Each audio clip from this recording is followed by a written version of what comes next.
हर मतलब हर शइ पंहिंजे लाइ मखसूस करे छॾनि त उन खां पोइ उन्हनि जे जेको आहे सो मुक़ाबले में सिंधी अदबी संगत आई ऐं उन पंहिंजा नवां ख़्याल नयूं ॻाल्हियूं ॿुधाइनि था।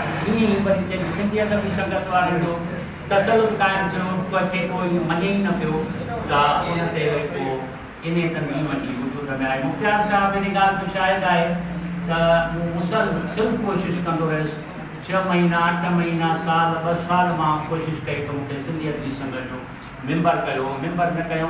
आख़िर चयूं त 6 महीना जेको आहे सो मीटिंग अटेंड कर। असां मीटिंग 6 महीना अटेंड पिया कयूं त असांखे जेको आहे सो चयो उहो पाण गुम पिया थी वञनि ऐं असां मीटिंग ते असां वेठा हुजूं, बसि ॿिया कोई कोन।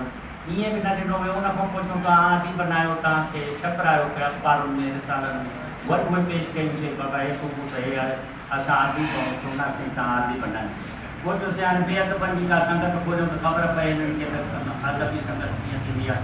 बहरहाल इन शयुनि खे मद्देनज़र रखी करे असां हिकिड़ो खोलियोसीं ऐं इन खे साईं खे कमिसाणी साहिब खे आजियां अची विया आहिनि ऐं आबिद साहिब खे चवंदुसि त साईं खे पोइ अजरक बजरक घोटाए ऐं जेकॾहिं